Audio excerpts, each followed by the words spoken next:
Zion come, waiting for the kingdom come. In His name I find, in His name I find, in His name I find the peace I seek. In His name I find, in His name I find, in His name I find the joy I seek.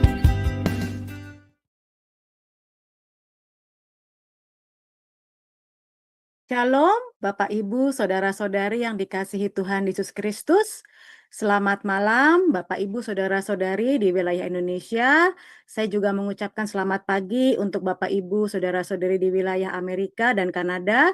Dan selamat siang untuk Bapak Ibu, Saudara-saudari di wilayah Eropa dan sekitarnya. Puji syukur kepada Tuhan Yesus Kristus karena pimpinan dan pemeliharaannya.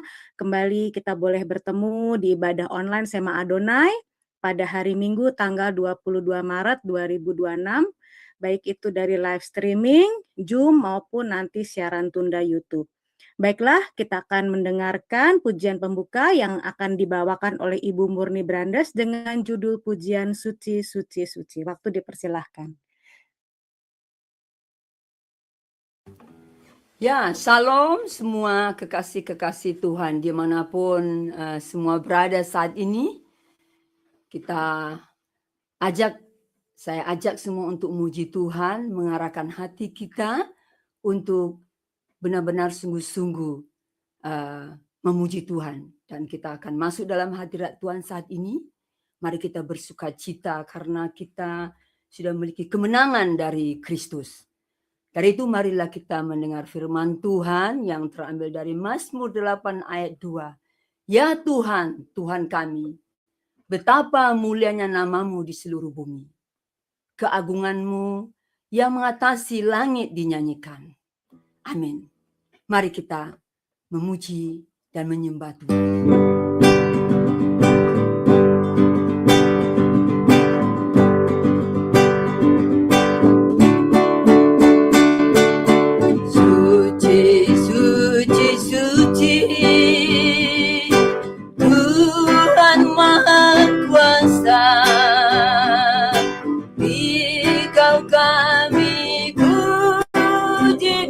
Pagi yang teduh, suci, suci, suci,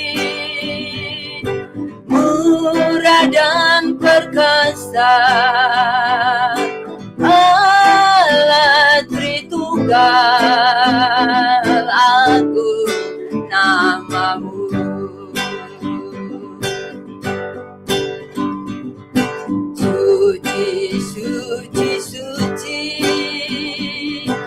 Kam kudus tersungkur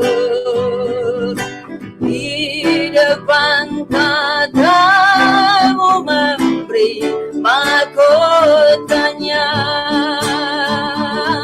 Segenap malaikat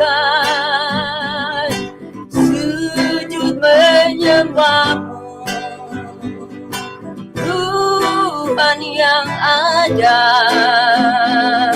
selama-lamanya.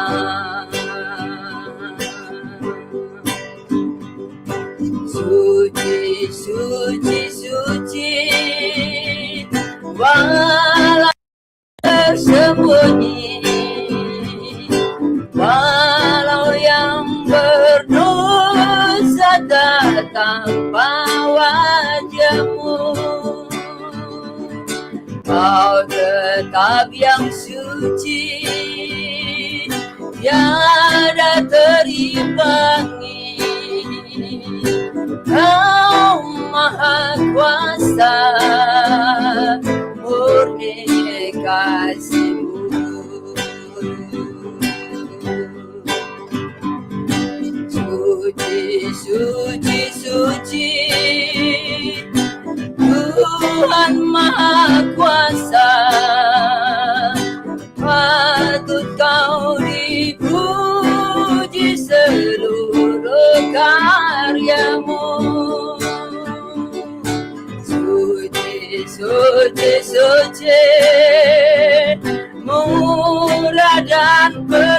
kuasa, Allah Tritunggal, agung namamu. Suci, suci, suci, Kau kudus tersungkur, di depan katamu memberi mahkotanya. Segenap malaikat sujud menyembahmu, Tuhan yang ada selama-lamanya. Suci, suci, suci, walau tersembunyi, walau yang berdosa tak tanpa wajahmu, Kau tetap yang suci, tiada terimbangi. Kau maha kuasa, murni kasih-Mu. Suci, suci, suci, Tuhan maha kuasa, patut Kau dipuji seluruh karya-Mu. Suci, suci, suci, murah dan perkasa, Allah Tritunggal, agung namamu. Allah Tritunggal, agung namamu. Allah Tritunggal, agung namamu.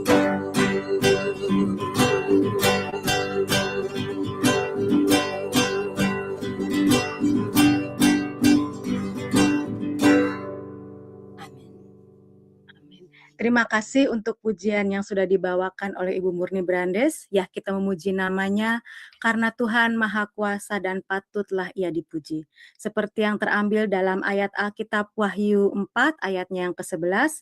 Ya Tuhan dan Allah kami, Engkau layak menerima puji-pujian dan hormat dan kuasa, sebab Engkau telah menciptakan segala sesuatu, dan oleh karena kehendak-Mu semuanya itu ada dan diciptakan. Amin.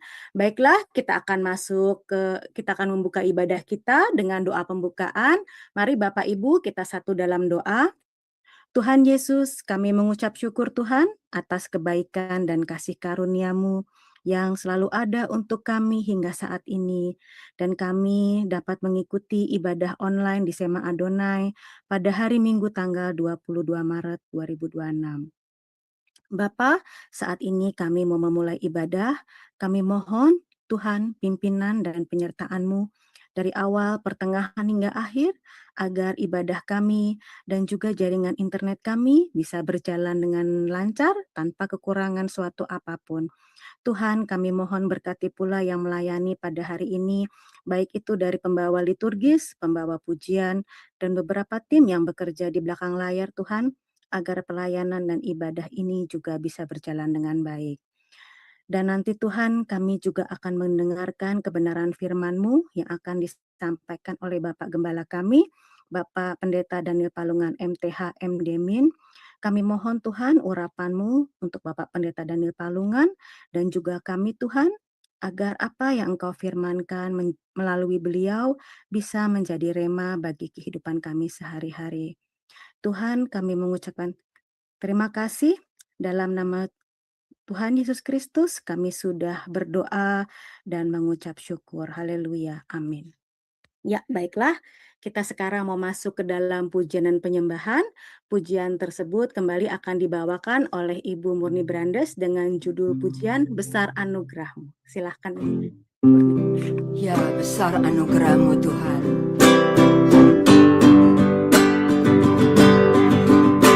Besar anugerah-Mu,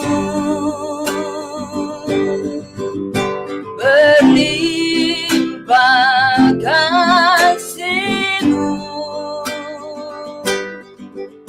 semakin hari semakin bertambah besar anugerah-Mu.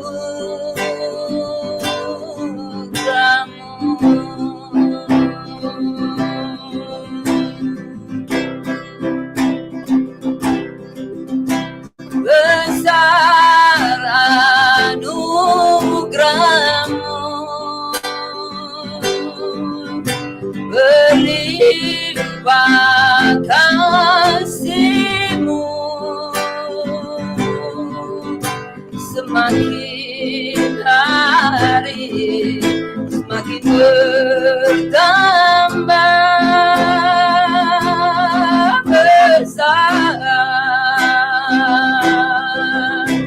anugerah-Mu.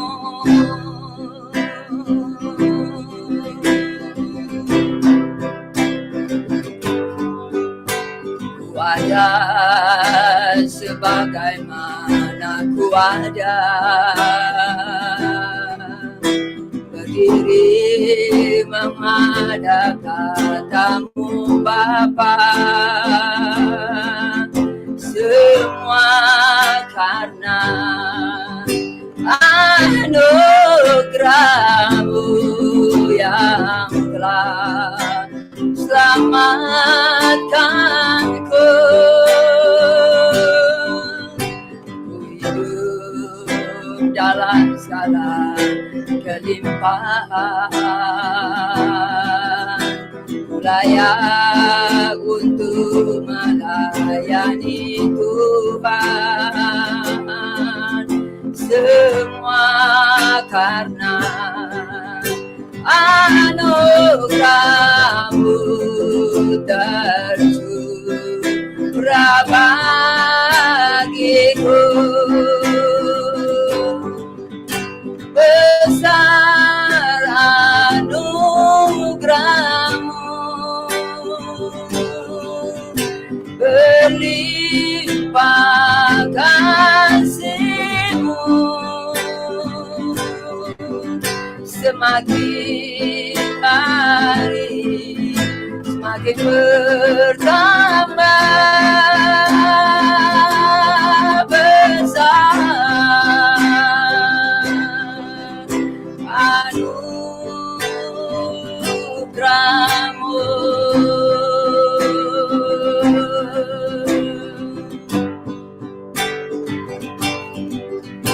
Ku ada sebagaimana ku ada, berdiri menghadap tatamu Bapa, semua karena anugerah-Mu yang telah selamatkanku. Hidup dalam segala kelimpahan, ku layak untuk melayani Tuhan, semua karena anugerah-Mu tercurah bagiku. Besar anugerah-Mu, berlimpah kasih-Mu, semakin hari semakin bertambah besar anugerahmu, besar anugerahmu, berlimpah kasih-Mu, semakin hari semakin bertambah besar anugerahmu,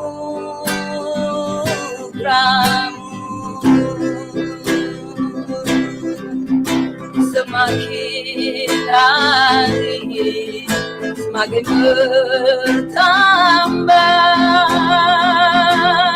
besar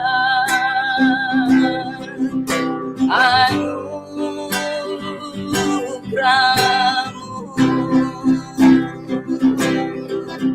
semakin hari semakin bertambah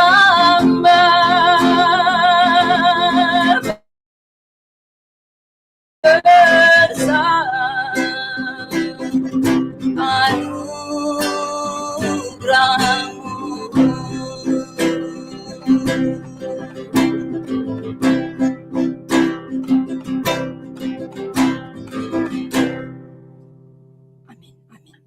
Ya, terima kasih untuk pujian dari Ibu Murni Brandes.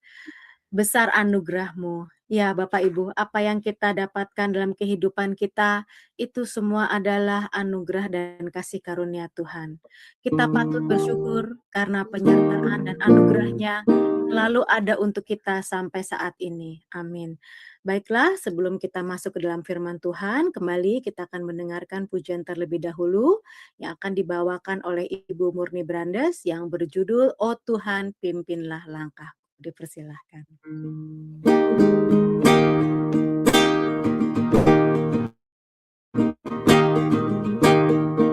Di dalam Mazmur 19 ayat 7 sampai 8. Taurat Tuhan itu sempurna menyegarkan jiwa. Peraturan Tuhan itu teguh, memberikan hikmat pada orang yang tak berpengalaman. Titah Tuhan itu menyukakan hati.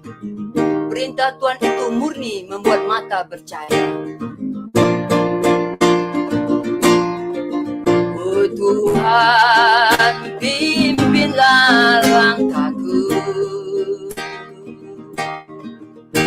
Ku tak berani jalan sendiri. Serta-Mu itulah doaku. Ajarku merendahkan diri.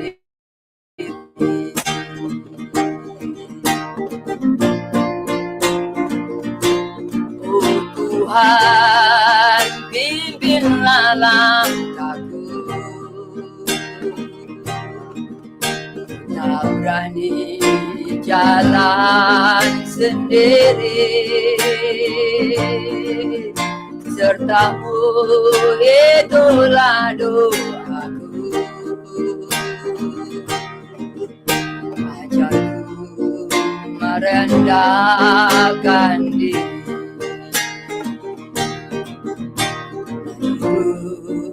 Firman-Mu tiap hari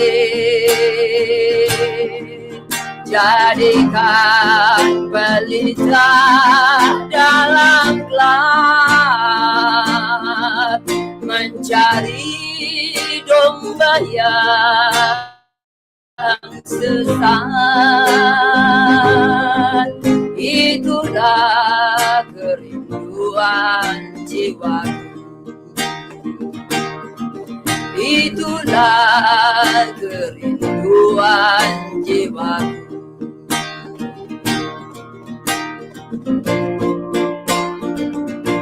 Oh Tuhan, pimpin langkahku. Ku tak berani jalan sendiri, sertamu itulah doaku. Ajakku merendahkan diri, menurut firman-Mu tiap hari. Jadikan pelita dalam gelap, mencari domba yang sesat. Itulah kerinduan diriku. Menurut firman-Mu tiap hari, jadikan pelita dalam gelap, mencari domba yang sesat. Itulah kerinduan jiwaku. Firman-Mu tiap hari, jadikan pelita dalam gelap, mencari domba yang sesat. Itulah kerinduan jiwaku. Itulah kerinduan jiwaku.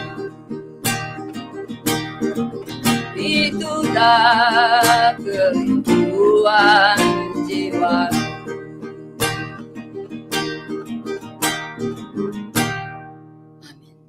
Amin.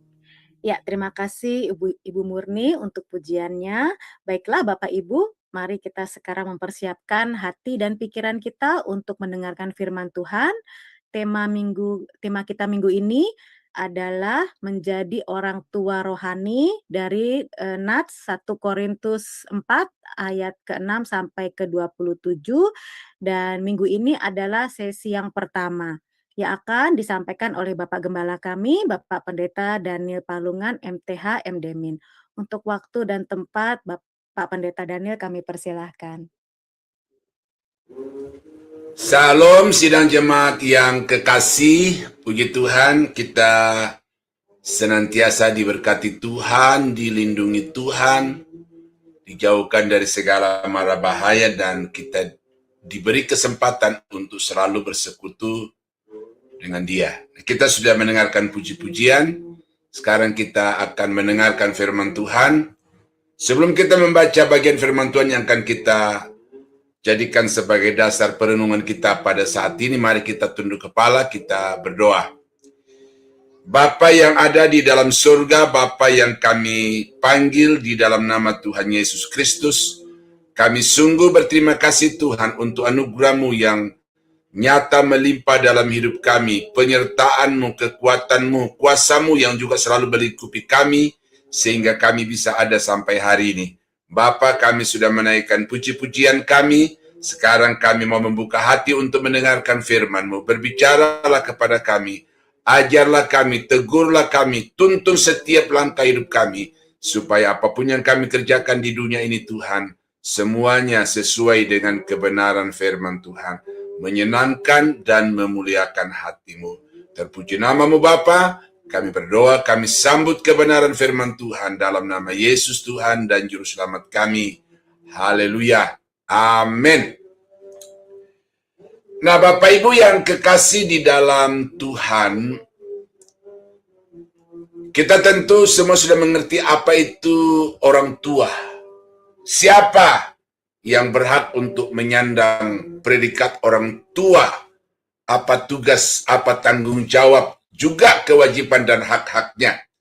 Nah, rupanya saudara, bentuk relasi ini itu diadopsi oleh kekristenan, baik dalam Alkitab maupun terlebih di dalam kehidupan sehari-hari, ya, terutama di gereja-gereja aliran Pentakosta. Itu predikat Bapak rohani, Ibu rohani itu begitu akrab di telinga setiap hamba-hamba Tuhan dan diperdengarkan oleh jemaat-jemaat.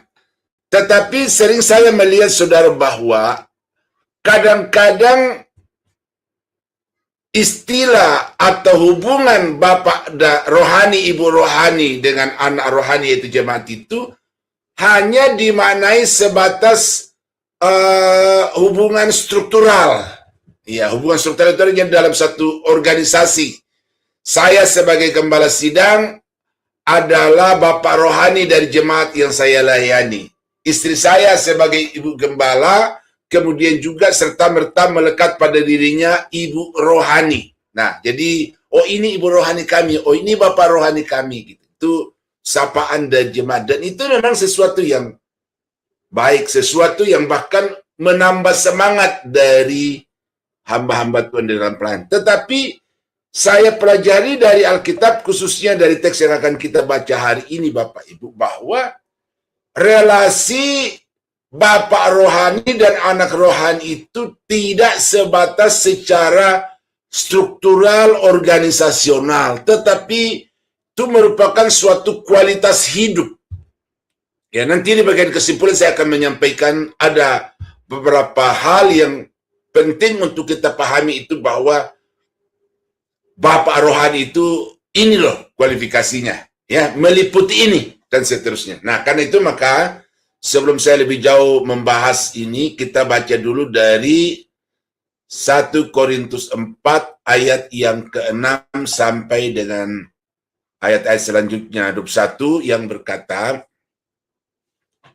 saudara-saudara, kata-kata ini aku kenakan pada diriku sendiri dan pada Apolos, karena kamu, supaya dari teladan kami, kamu belajar apakah artinya ungkapan, janganlah melampaui yang ada tertulis, supaya jangan ada di antara kamu yang menyombongkan diri dengan jalan mengutamakan yang satu dan yang satu daripada yang lain. Sebab siapakah yang menganggap engkau begitu penting? Dan apakah yang engkau punyai yang tidak engkau terima? Dan jika engkau memang menerimanya, mengapakah engkau memegahkan diri seolah-olah engkau tidak menerimanya? Kamu telah kenyang, kamu telah menjadi kaya, tanpa kami, kamu telah menjadi raja. Alangkah baiknya kalau benar demikian, bahwa kamu telah menjadi raja, sehingga kami pun turut menjadi raja dengan kamu. Sebab menurut pendapatku, Allah memberikan kepada kami, para rasul, tempat yang paling rendah, sama seperti orang-orang yang telah dijatuhi hukuman mati, sebab kami telah menjadi tontonan bagi dunia, bagi malaikat-malaikat dan bagi manusia. Kami bodoh oleh karena Kristus, tetapi kamu arif dalam Kristus. Kami lemah, tetapi kamu kuat. Kamu mulia, tetapi kami hina. Sampai saat ini, kami lapar, haus, telanjang, dipukul, dan hidup mengembara. Kami melakukan pekerjaan tangan yang berat. Kalau kami dimaki, kami memberkati. Kalau kami dianiaya, kami sabar. Kami difitnah, kami tetap menjawab dengan ramah. Kami telah menjadi sama dengan sampah dunia, sama dengan kotoran dari segala sesuatu sampai pada saat ini. Hal ini kutuliskan bukan untuk memalukan kamu, tetapi untuk menegur kamu sebagai anak-anakku yang kukasihi. Ya, sebagai anak-anakku yang kukasihi. Sebab sekalipun kamu mempunyai beribu-ribu pendidik dalam Kristus, kamu tidak mempunyai banyak bapa. Karena akulah yang dalam Kristus Yesus telah menjadi bapamu oleh Injil yang kuberitakan kepadamu. Sebab itu aku menasihatkan kamu, turutilah teladan kami. Justru itulah sebabnya aku mengirimkan kepadamu Timotius, yang adalah anakku yang kekasih dan yang setia dalam Tuhan. Ia akan memperingatkan kamu akan hidup yang kuturuti dalam Kristus Yesus, seperti yang kuajarkan di mana-mana dalam setiap jemaat. Tetapi ada beberapa orang yang menjadi sombong karena mereka menyangka bahwa aku tidak akan datang lagi kepadamu. Tetapi aku akan segera datang kepadamu kalau Tuhan menghendakinya. Maka aku akan tahu bukan tentang perkataan orang yang sombong itu, tetapi tentang kekuatan mereka. Sebab kerajaan Allah bukan terdiri dari perkataan, tetapi dari kuasa. Apakah yang kamu kehendaki? Haruskah aku datang kepadamu dengan cambuk atau dengan kasih dan dengan hati yang lemah lembut? Nah, demikian jauh pembacaan firman Tuhan, saudara.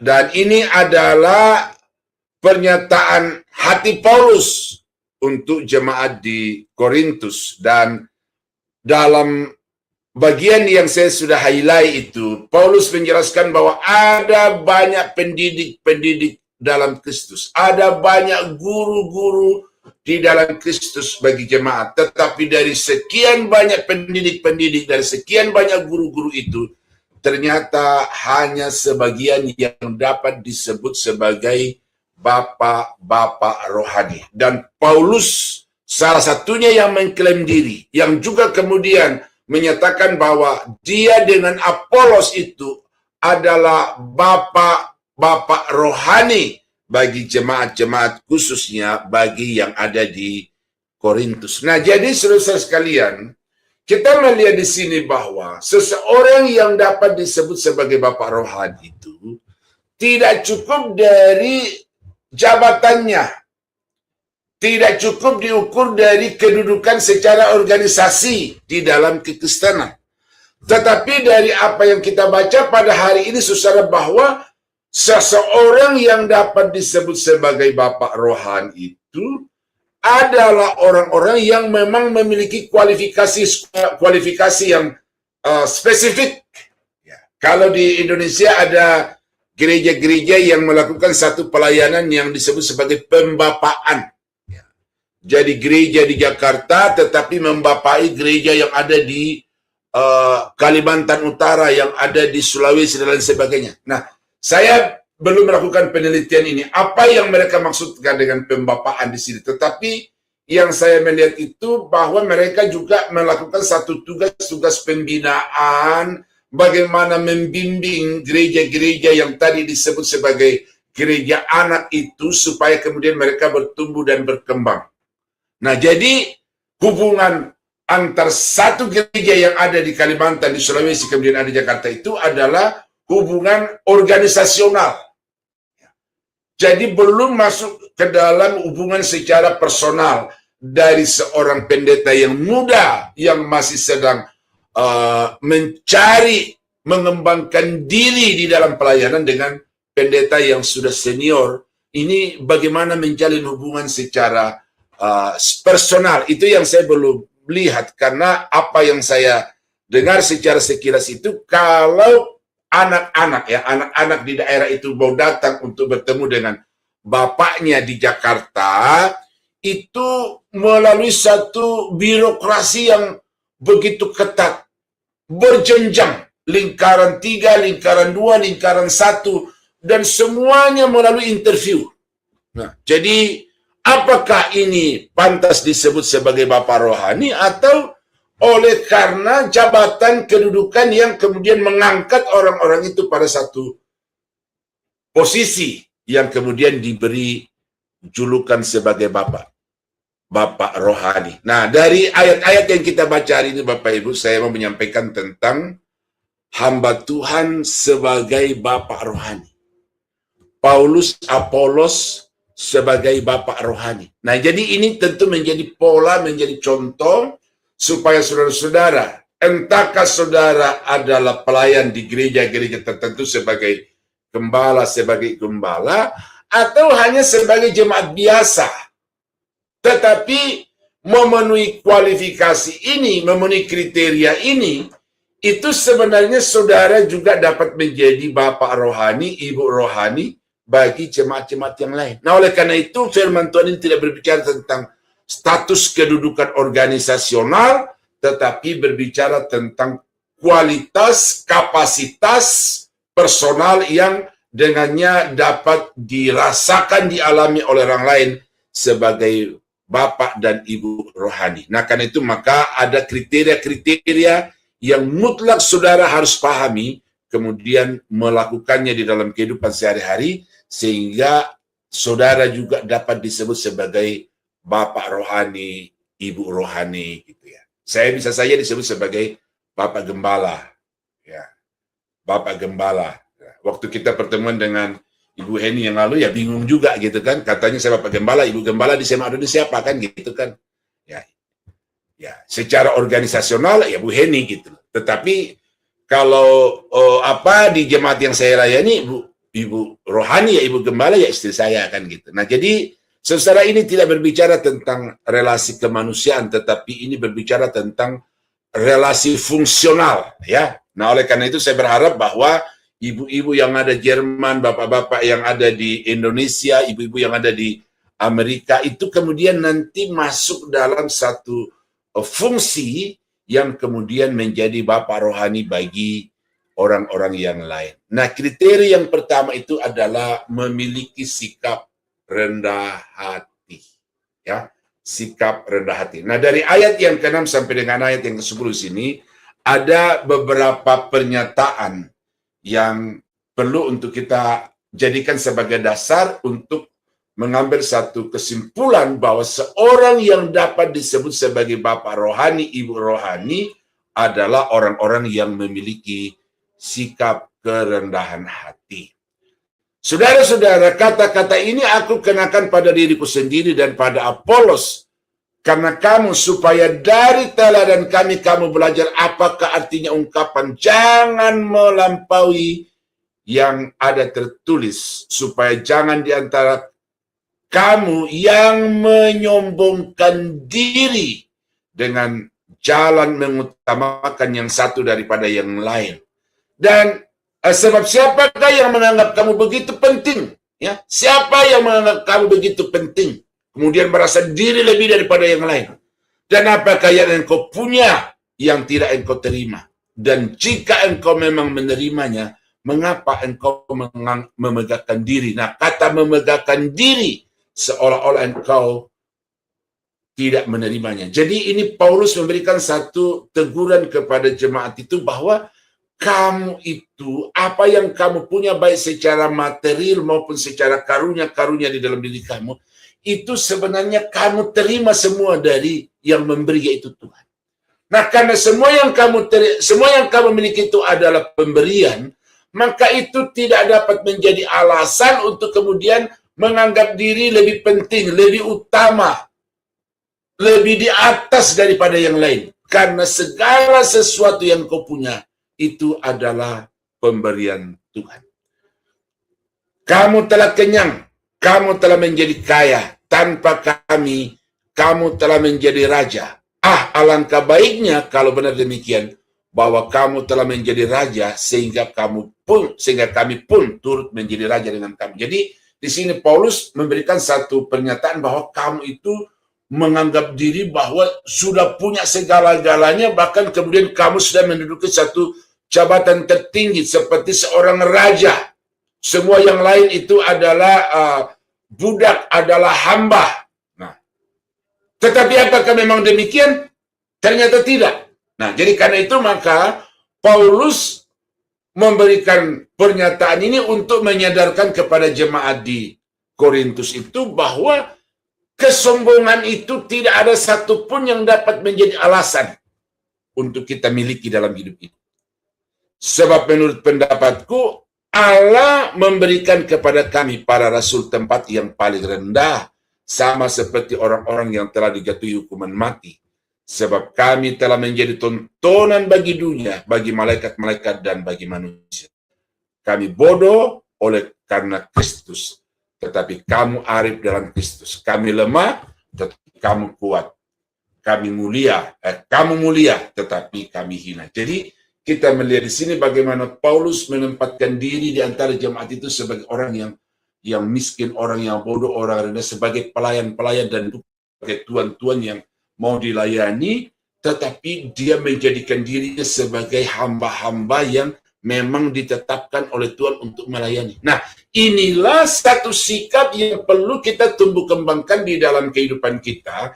Kalau kita mau menjadi bapak atau ibu rohani bagi jemaat-jemaat yang lain, yaitu harus memiliki sikap kerendahan hati.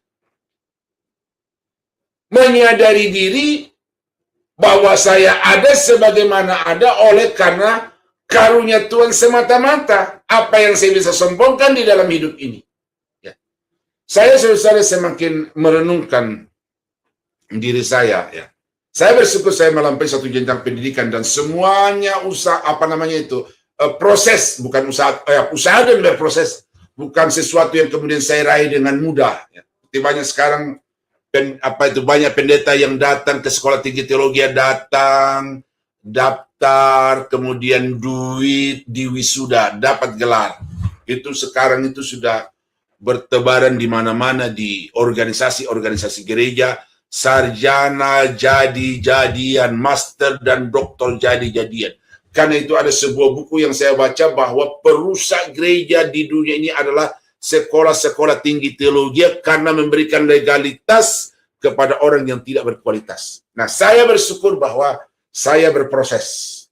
Mulai dari PGA sampai kepada gelar S3 itu semuanya berproses dan semua tuntutan akademik saya penuhi.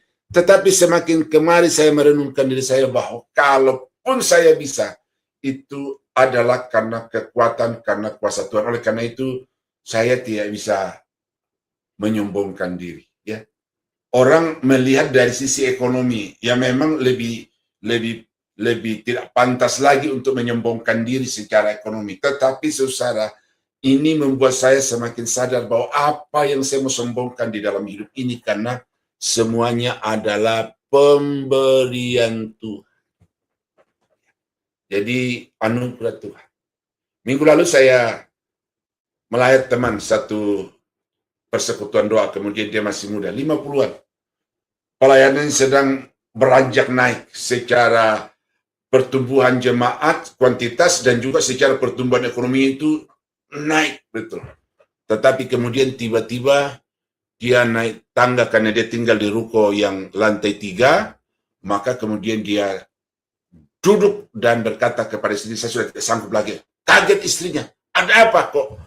Tiba-tiba tidak bisa naik lagi, padahal selalu begitu. Dibawa ke dokter, dianalisa tidak ditemukan, tetapi karena kondisinya yang tidak sebagaimana orang sehat biasa itu, akhirnya dibor bagian sumsum tulang belakang itu dan ditemukan bahwa dia kena kanker darah, anemia.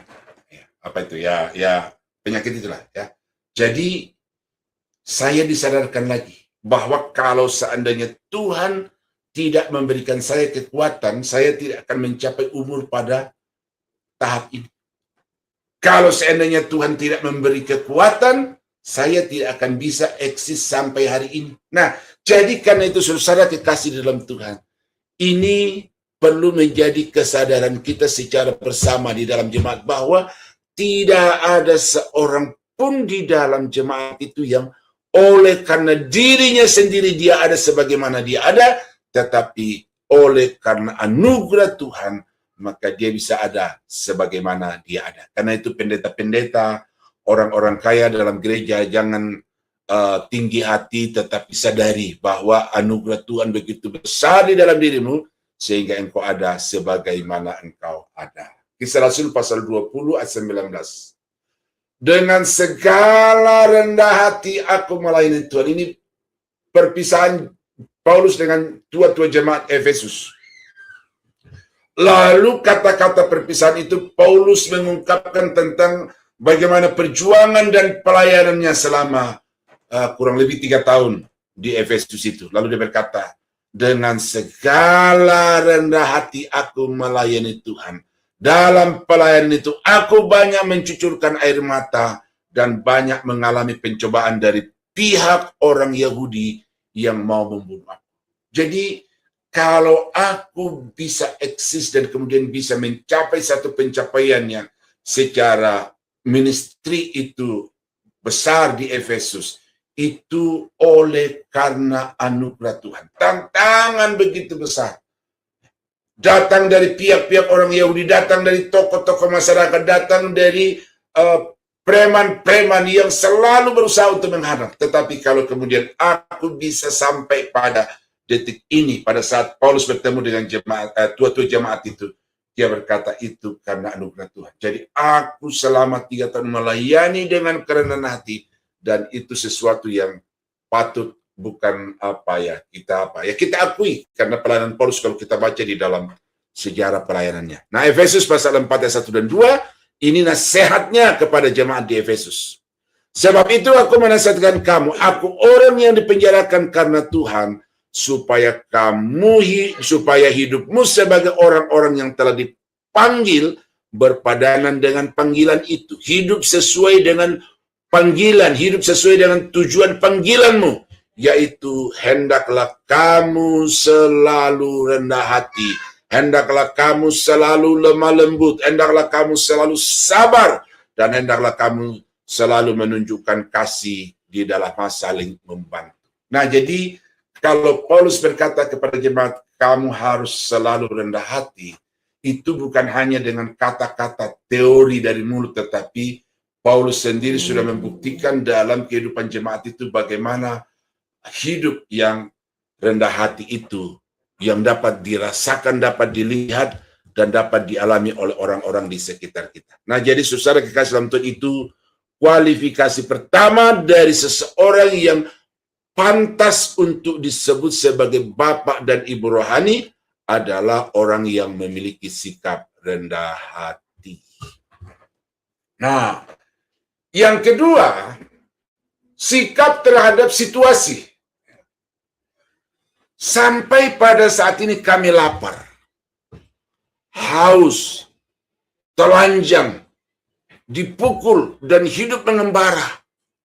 Mungkin kalau di Indonesia itu ngontrak sana sini, tidak punya rumah tempat tinggal yang tetap. Makan kadang ada, kadang tidak. Yaitu persoalan-persoalan hidup di dalam pelayanan di Indonesia. Saya mengalami 8 tahun awal pelayanan saya itu mengembara dari satu kontrakan ke kontrakan lain, dan kadang-kadang itu terpaksa harus keluar karena tidak bisa perpanjang, diusir oleh yang punya rumah.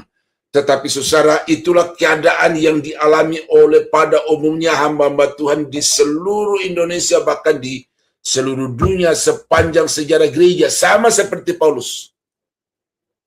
Dia mengalami begitu banyak penderitaan di dalam hidupnya karena panggilan untuk melayani Tuhan.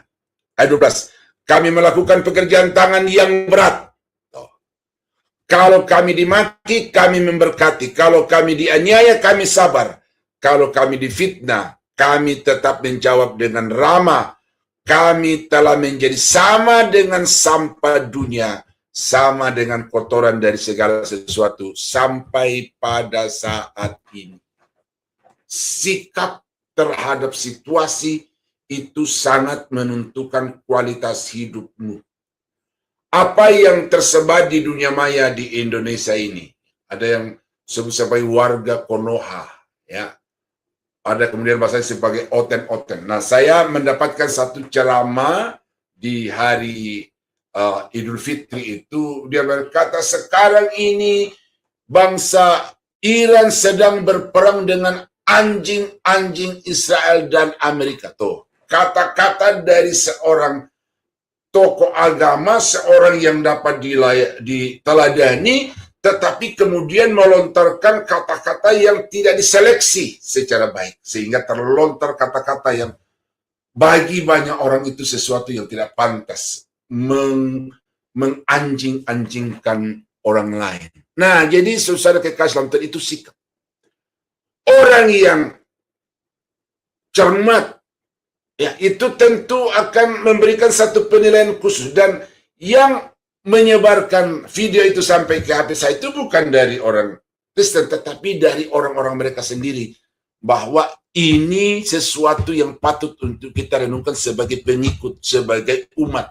Apakah kita akan kemudian mengikuti serta-merta seluruh apa yang dikatakan oleh tokoh-tokoh agama kita itu, atau kita mesti dewasa, selektif, membedakan mana yang salah, mana yang benar, kemudian memilih yang baik. Nah, jadi penting saudara-saudara ya, bereaksi secara negatif terhadap situasi kondisi itu ternyata itu menjadi sesuatu faktor yang membuat status, membuat kedudukan kita sebagai rohaniawan, sebagai bapak roh dan ibu rohani itu menjadi kemudian tergerus. Nah, itu sebabnya Paulus di dalam menghadapi situasi kondisi yang mungkin Paulus bisa menghindarinya atau kemudian bisa melakukan satu pembelaan diri, tetapi kemudian dia memberikan kepada kita satu contoh teladan bagaimana kita bersikap secara bijak terhadap situasi kondisi yang ada di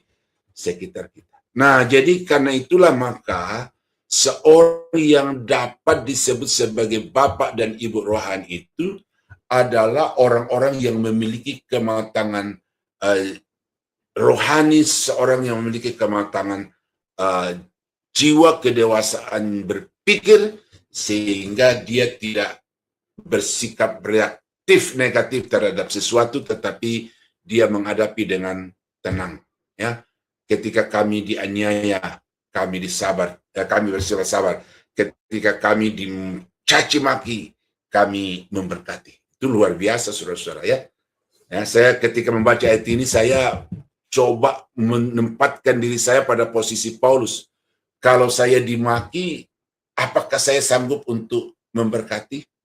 Kalau saya dianiaya, apakah saya sanggup untuk bersabar? Ya, apalagi beberapa hari ini saya nggak tahu kenapa di HP saya itu muncul video-video tentang orang yang memasarkan golok-golok itu.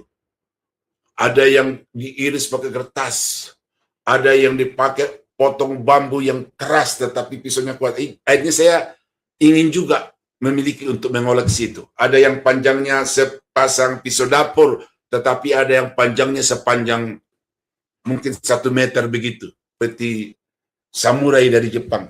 Nah, jadi kadang-kadang saudara ya, kita itu diuji melalui caci maki, kita diuji melalui penganiayaan. Apakah dalam situasi itu kita dapat menunjukkan bahwa kita ini adalah orang-orang yang sudah dewasa, dan oleh karena itu kita tidak larut di dalam kejahatan yang diperlakukan mereka terhadap kita. 2 Korintus 4:16.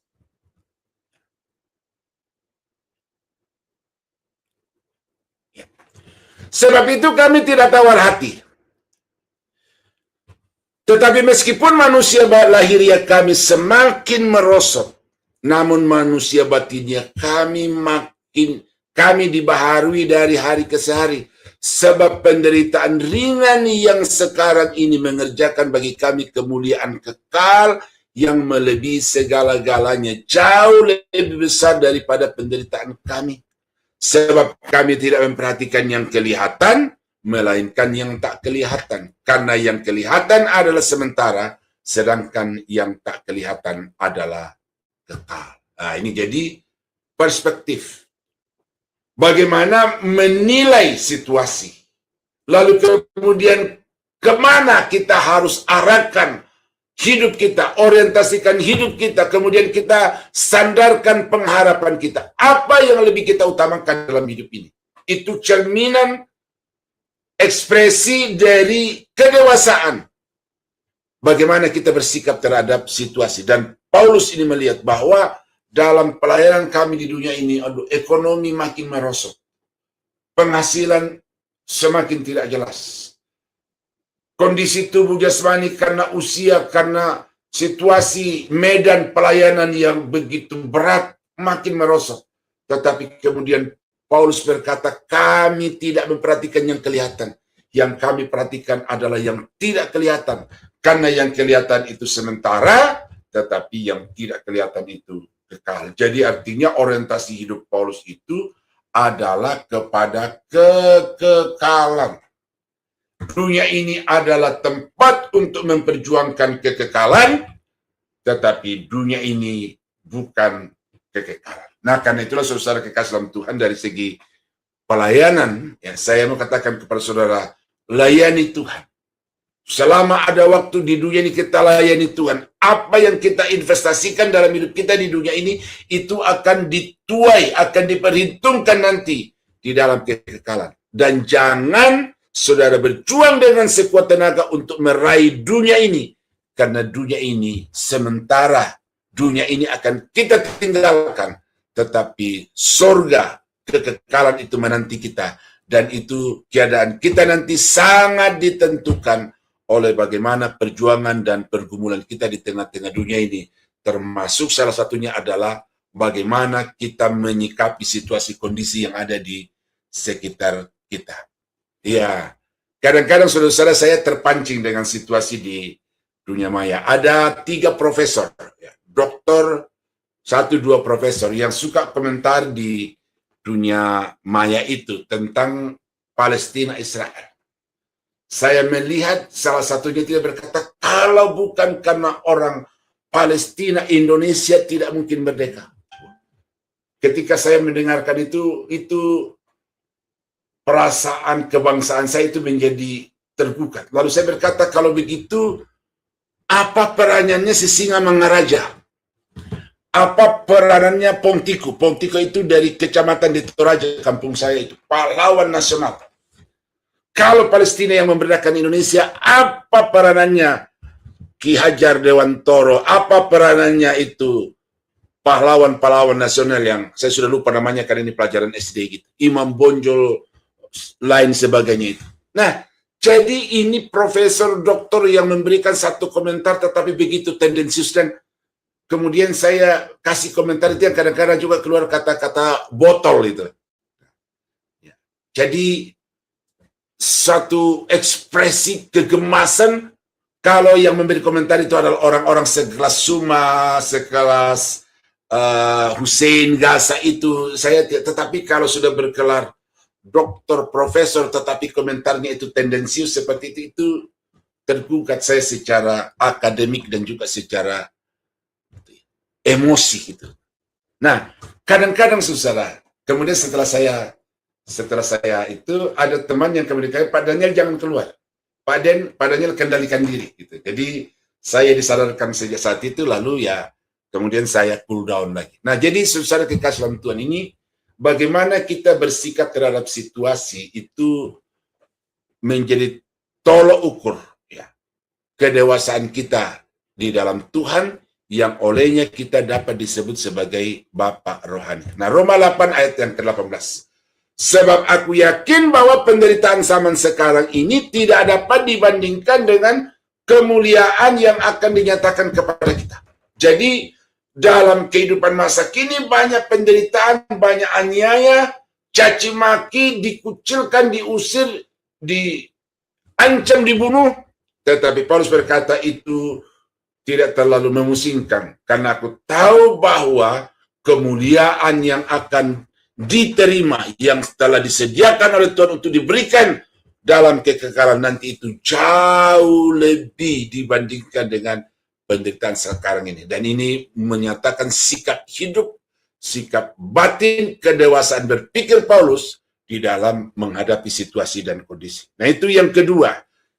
Kriteria dari seorang yang dapat disebut sebagai Bapak Ibu Rohani adalah seorang yang dapat menyikapi situasi kondisi itu secara benar, ya, bersikap secara benar terhadap situasi kondisi di sekitar kita, ya. Maka memprihatinkan saudara kalau nonton di YouTube itu pendeta di atas mimbar itu saling pukul-memukul karena memperebutkan itu siapa yang mau berkhotbah dan lain sebagainya.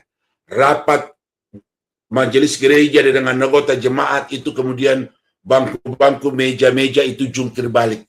Lebih parah dari rapat parlemen, anggota-anggota DPR yang teriak-teriak.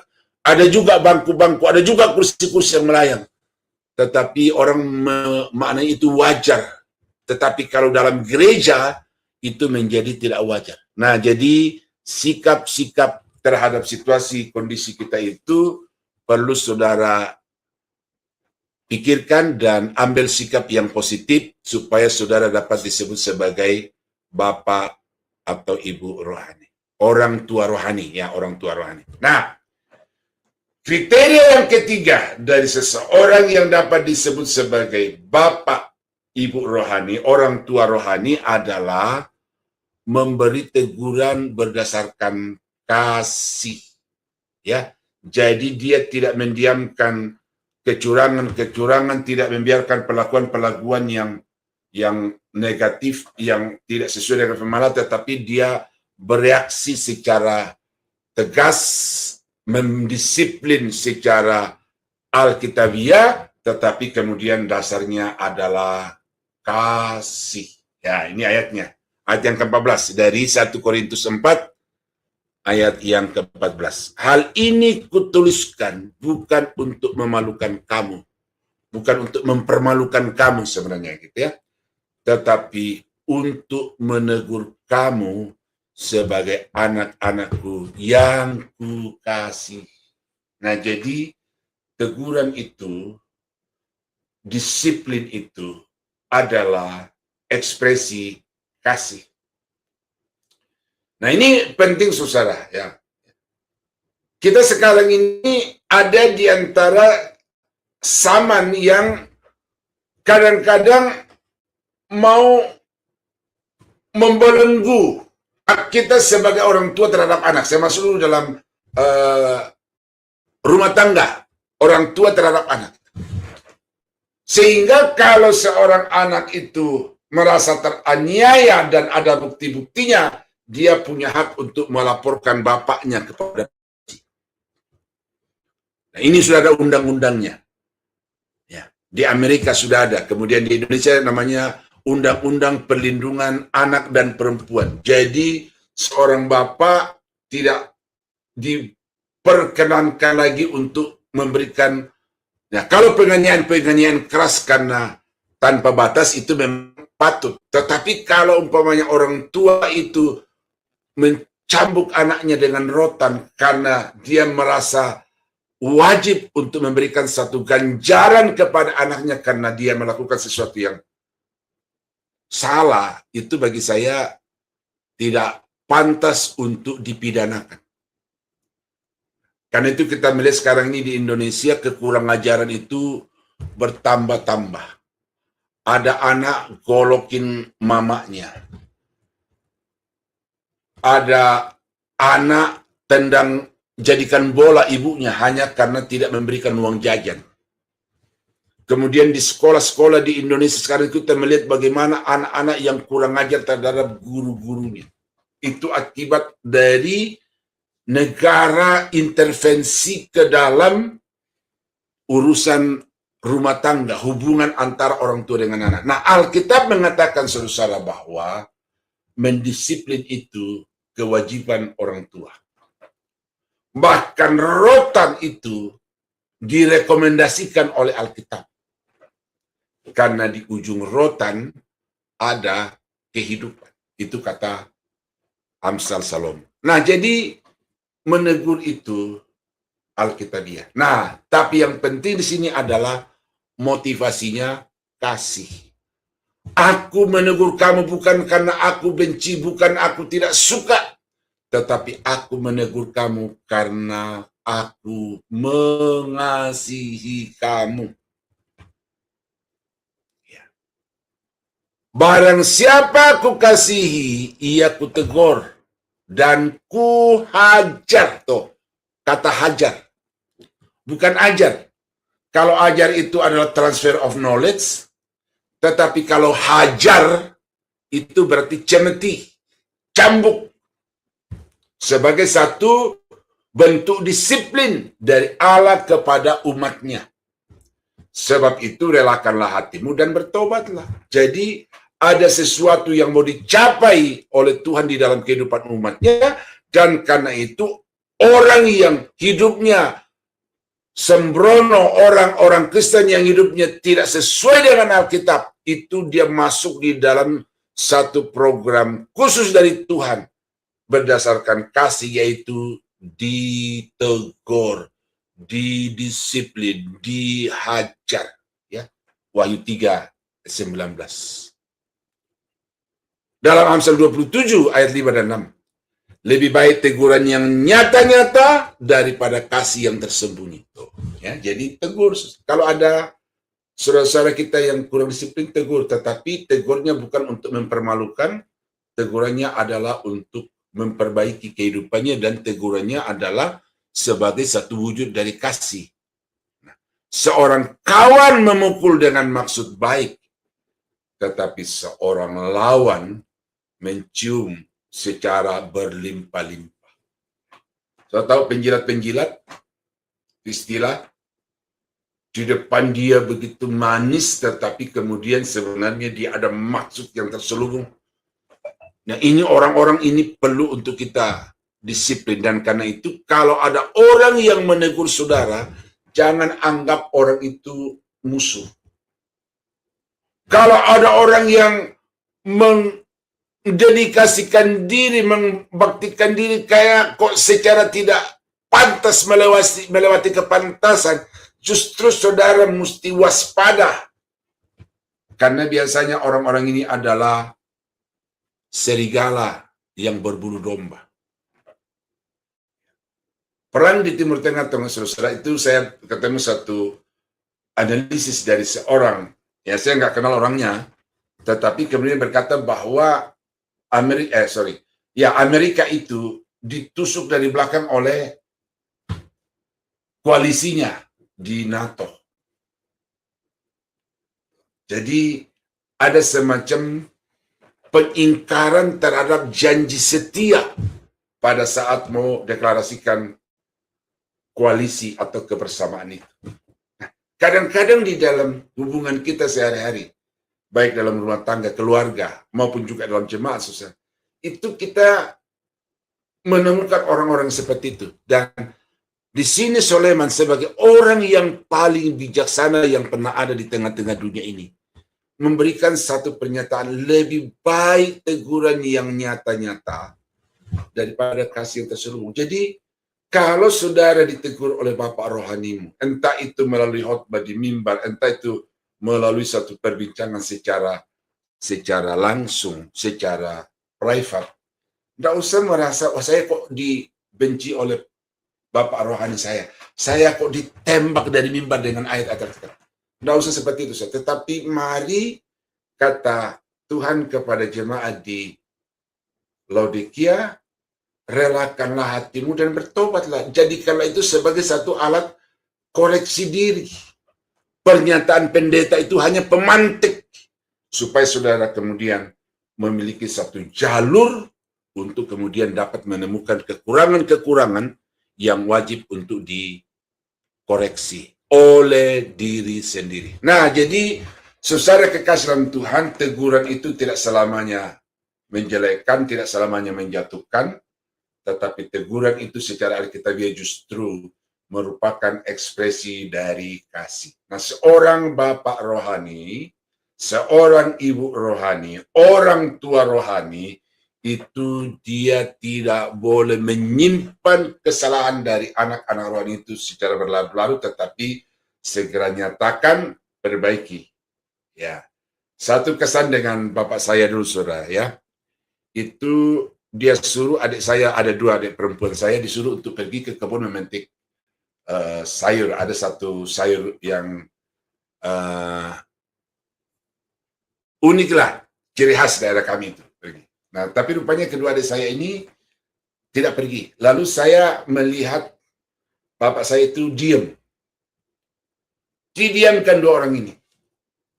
Sampai besok harinya. Nah, besok harinya baru bapak saya ngomong sama mereka.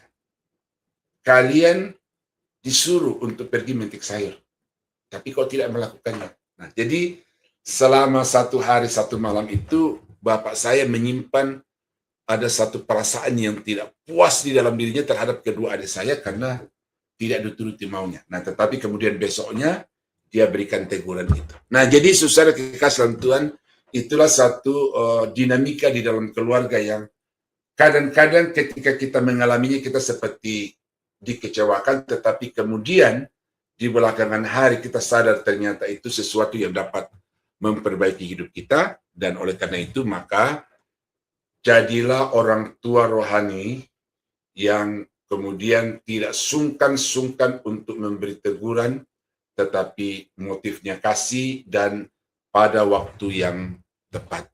Nah, jadi itu 3 hal yang saya sampaikan kepada Bapak Ibu pada saat ini. Apa kriteria dari seseorang yang dapat disebut sebagai Bapak rohani dengan belajar dari kehidupan Paulus? Ya, yang pertama adalah rendah hati.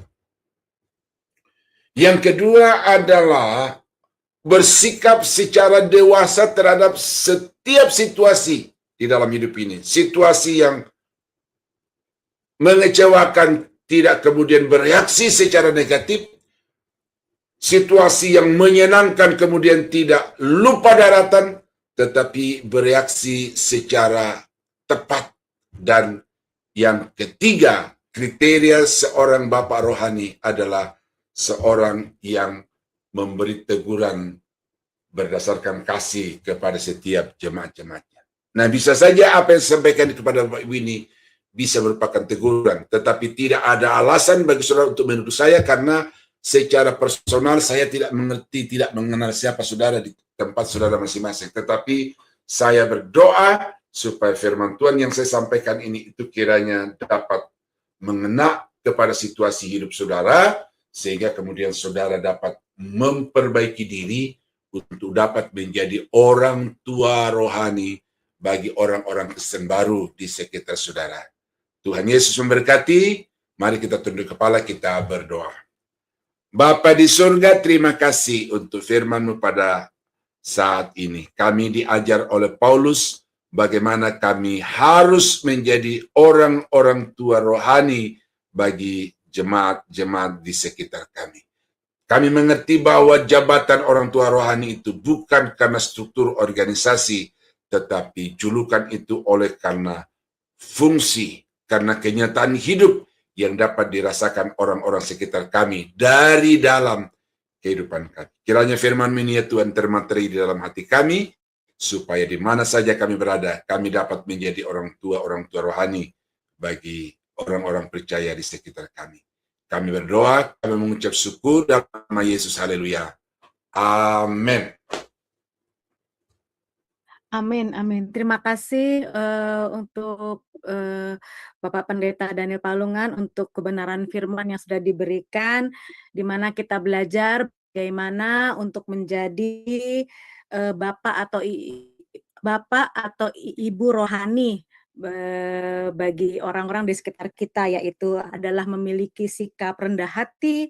Kita juga harus bersikap benar terhadap persoalan, bersikap dewasa. Dan juga yang ketiga adalah memberi teguran berdasarkan kasih.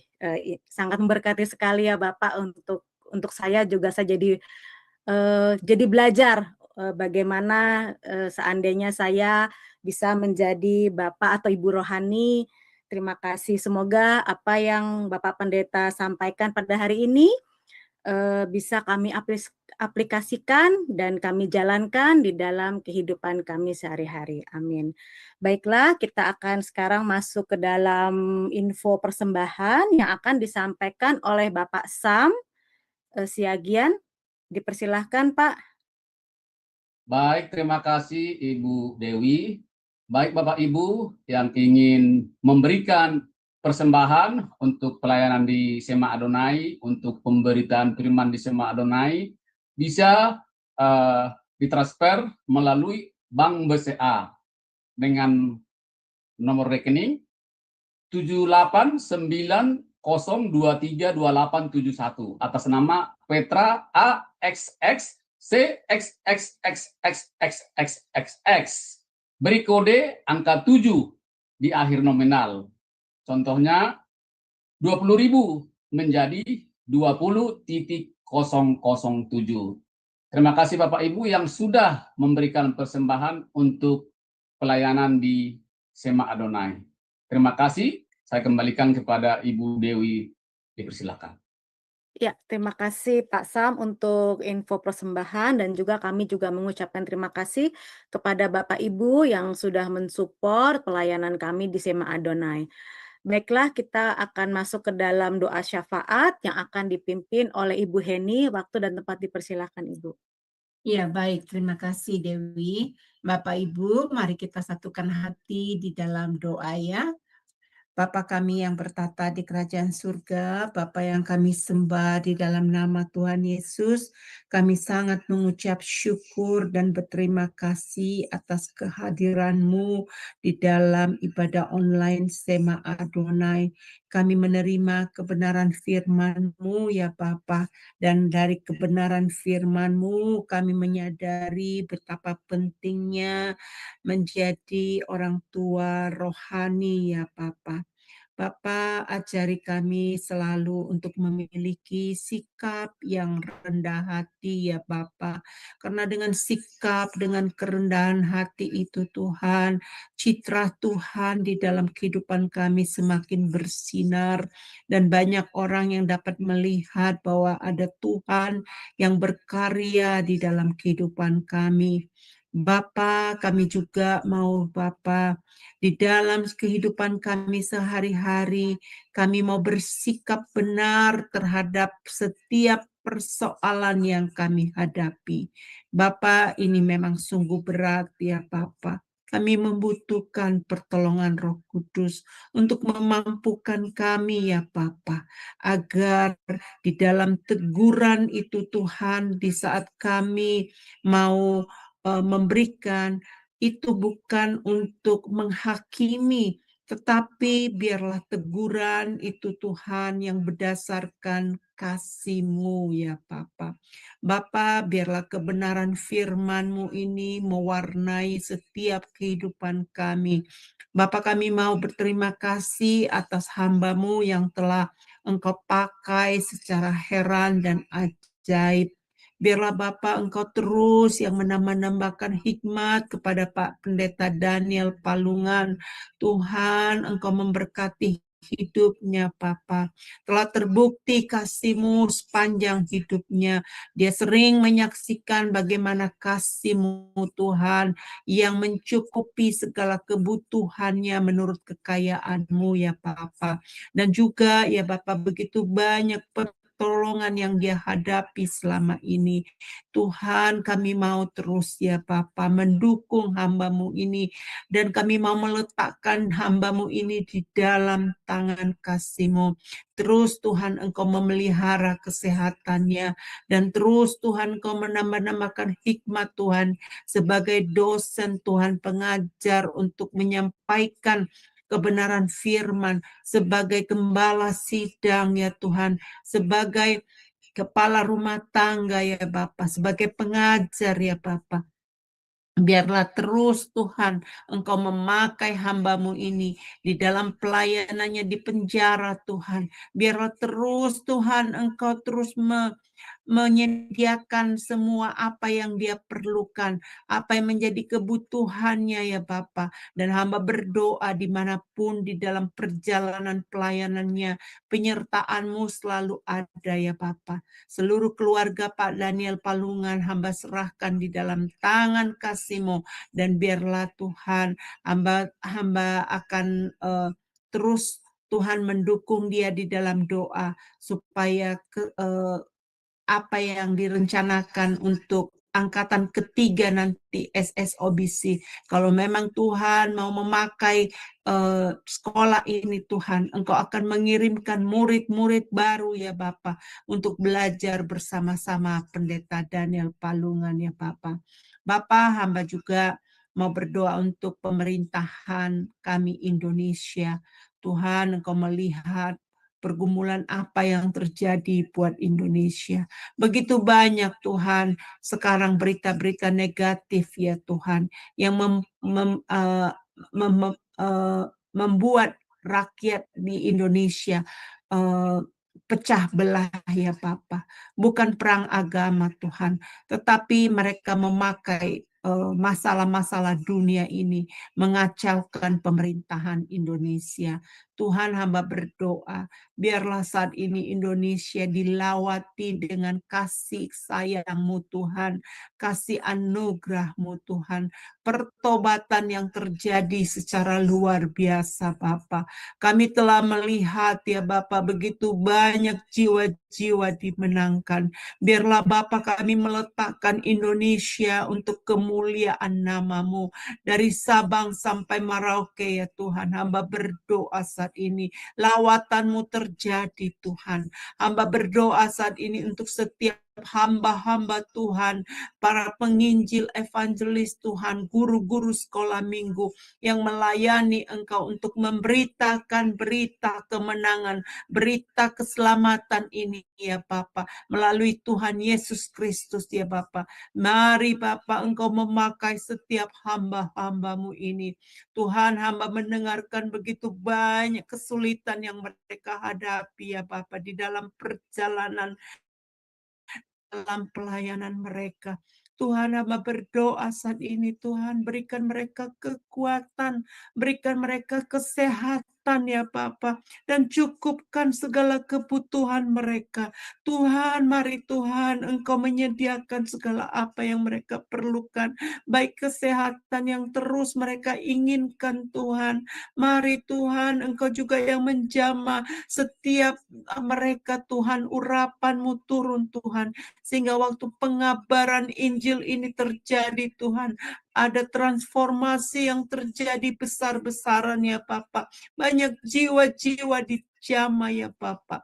Bapa terutama juga Tuhan kami berdoa bagi jiwa-jiwa yang mengeraskan hati, bagi anak-anak Tuhan yang telah terhilang Tuhan, yang telah keluar dari jalur-Mu. Bapa, hamba berdoa saat ini Tuhan, mari Tuhan Engkau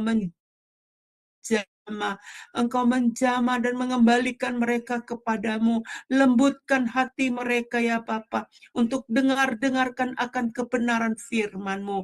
Dan bagi jiwa-jiwa yang semua yang terbelenggu, biarlah kuasa Tuhan yang melepaskan mereka dari seluruh belenggu-belenggu ini ya Bapa, sehingga mereka Tuhan dimenangkan oleh kuasa-Mu. Bapa, hamba menyerahkan pemerintahan Indonesia dari presiden tertinggi Tuhan sampai rakyat Tuhan, dari pemerintahan apapun instansinya, hamba serahkan di dalam tangan kasih-Mu. Tuhan, mari Tuhan, biarlah roh takut menyelimuti mereka ya Bapa, sehingga menjalani pemerintahan ini dengan benar ya Tuhan, tanpa kompromi ya Bapa. Bapa, biarlah seluruh pemerintahan Indonesia yang pernah hamba rasakan waktu hamba pulang ke Indonesia, begitu banyak perbaikan di dalam kantor-kantor pemerintahan. Tuhan, itu terus terlaksana Bapa, sehingga rakyat dapat menikmati pelayanan yang baik ya Bapa. Seluruh rencana apapun yang diinginkan oleh kabinet pemerintahan sekarang ini ya Bapa, hamba serahkan di dalam tangan kasih-Mu. Bapa, sebentar Tuhan, kami juga ingin Tuhan setiap saudara-saudara kami yang membutuhkan kesehatan, lawatan-Mu yang saat ini mereka sedang sakit. Terus Tuhan, kami teringat akan saudari kami Ibu Indah Tuhan, kekasih pelayanan teman sekerja kami yang suaminya terus dalam penyembuhan dari penyakitnya ya Bapa. Mari Tuhan Engkau melawati Ibu Indah ya Tuhan, untuk memberikan dia kesehatan supaya dia bisa terus merawat suaminya. Dan kami telah mendengarkan berita yang baik bahwa suaminya semakin dipulihkan, itu karena kasih dan anugerah-Mu. Bapa, kami mau menyerahkan Ibu Indah dan suaminya di dalam tangan kasih-Mu ya Bapa. Dan untuk seluruh tim Sema Adonai, hamba serahkan di dalam tangan kasih-Mu. Mari Marilah Maria Bapa, Engkau terus menggandengkan kami dengan tali kasih-Mu, sehingga pelayanan kami di Sema Adonai ini bukan untuk kepentingan pribadi kami, tetapi biarlah pelayanan ini kami mau memberitahukan kepada dunia bahwa di dalam kerukunan Tuhan ada anugerah besar yang terjadi, ada berkat-berkat yang terjadi. Walaupun kami berbeda negara ya Tuhan, kami dapat merasakan bahwa surga yang ada di dalam dunia ini kami bisa rasakan. Karena kedamaian sejahtera itu melingkupi kami semua. Bapa, hamba juga mau menyerahkan retreat nanti di tahun 2027 pada tanggal 1 dan 2 Februari. Ya Bapa, mari Tuhan, Engkau ikut campur tangan ya Bapa di dalam acara retreat kami nanti ya Bapa. Hamba-Mu Tuhan, Bapak Yakob Esra yang Engkau telah tetapkan untuk menyampaikan seminar kami nanti ya Bapak. Biarlah semua itu Bapak Engkau pakai supaya di dalam retreat nanti Tuhan bukan hanya pengetahuan ilahi yang kami dapat, bukan hanya pengetahuan universal yang kami dapat, tetapi Tuhan melalui retreat nanti Tuhan Engkau terus mengikat kami di dalam kesatuan, dalam kerukunan, dalam sukacita ya Bapa, untuk melayani Tuhan di Sema Adonai. Terima kasih Bapa, di dalam nama Tuhan Yesus kami mengucap syukur. Amin. Amin. Terima kasih Ibu Heni yang sudah memimpin doa syafaat. Baiklah, kita akan masuk ke dalam pujian penutup yang kembali akan dibawakan oleh Ibu Murni Bandes dengan judul pujian Berkat Kemurahan. Dipersilahkan.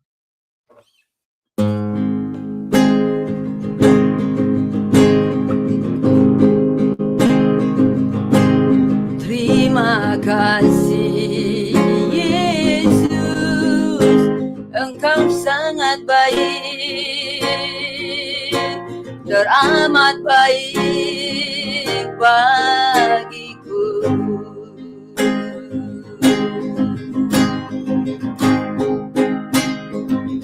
Terima kasih Yesus, Engkau sangat baik, teramat baik bagiku. Di dalam Yeremia 29 ayat 11, sebab aku ini mengetahui rancangan-rancangan apa yang ada padaku mengenai kamu. Demikianlah firman Tuhan, yaitu rancangan damai sejahtera dan bukan rancangan kecelakaan, untuk memberikan kepadamu hari depan yang penuh harapan. Amin. Terima kasih Yesus, Engkau sangat baik, teramat baik bagiku.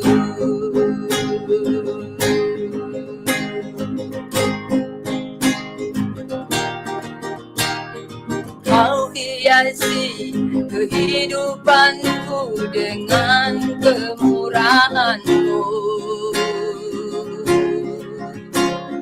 Kau rancangkan masa depanku penuh dengan harapan. Aku ada saat ini semuanya karena kasih-Mu.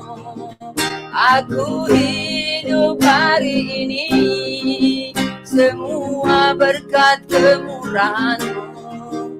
Terima kasih Yesus, Engkau sangat baik, teramat baik bagiku.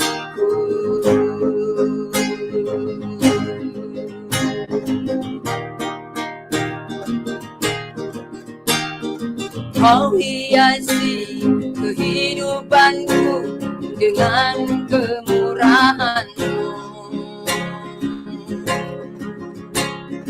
Kau rancangkan masa depanku penuh dengan harapan.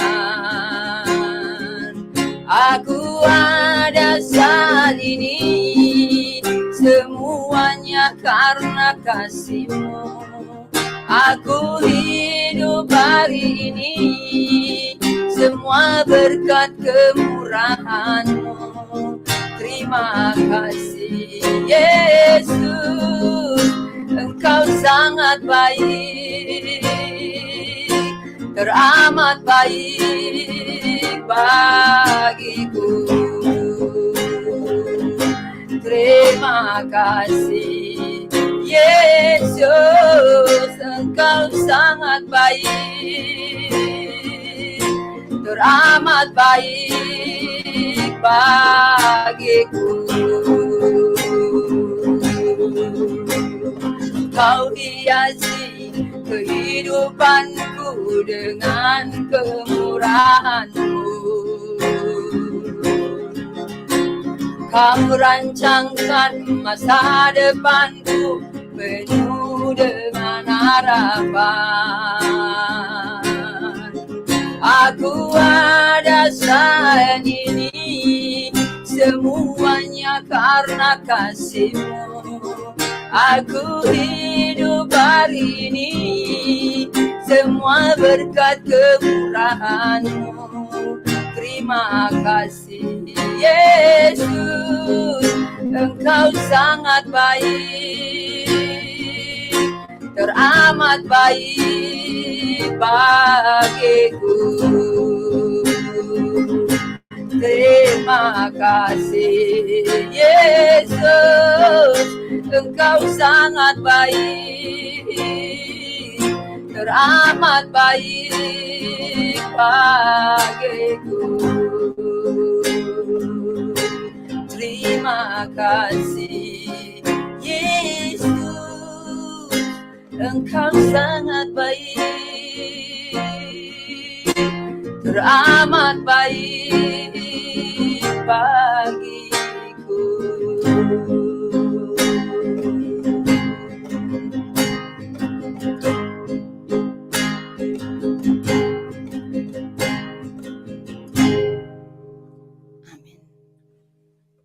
Terima kasih Ibu Murni untuk pujian penutup yang tadi sudah dibawakan.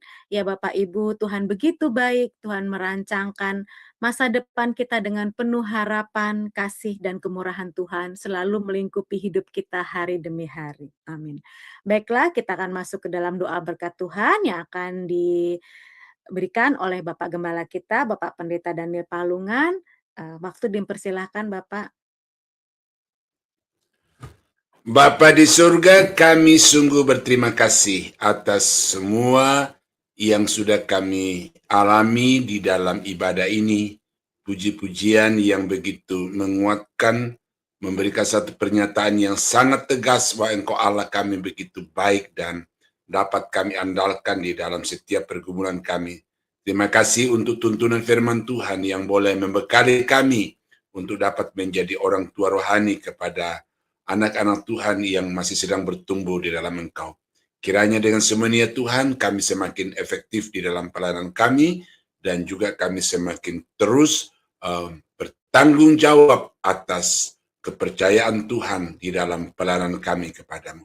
Kami berdoa Bapa supaya di mana saja ibadah ini dapat diikuti orang baik langsung ataupun secara siaran tunda, biar Tuhan urapi juga supaya mereka dapat membuka hati untuk menerima kebenaran firman Tuhan. Terima kasih Bapak, kami akhiri ibadah kami pada malam hari ini di dalam nama Yesus Tuhan dan Juru Selamat kami. Haleluya. Saudara-saudara sidang jemaat yang dikasihi Tuhan, kiranya anugerah dari Allah Bapa di dalam surga, kasih sayang dan damai sejahtera dari Tuhan kita Yesus Kristus, serta persekutuan kuat kuasa Roh Kudus senantiasa tinggal menyertai dan mempersatukan kita sekalian dari sekarang sampai selama-lamanya. Dalam nama Yesus kami berdoa, haleluya. Amin. Amin. Ya, baik. Sekarang ibadah telah selesai. Kami mengucapkan terima kasih untuk Bapak Gembala kita, Bapak Pendeta Daniel Palungan yang sudah memberikan doa berkat dan juga membawakan firman Tuhan pada hari Minggu ini. Terima kasih juga kepada semua tim Sema Adonai yang sudah melayani pada hari ini dan juga para jemaat yang sudah mengikuti ibadah Sema Adonai baik itu secara live streaming, Zoom maupun YouTube. Sampai bertemu lagi di minggu depan. Tuhan Yesus memberkati. Shalom.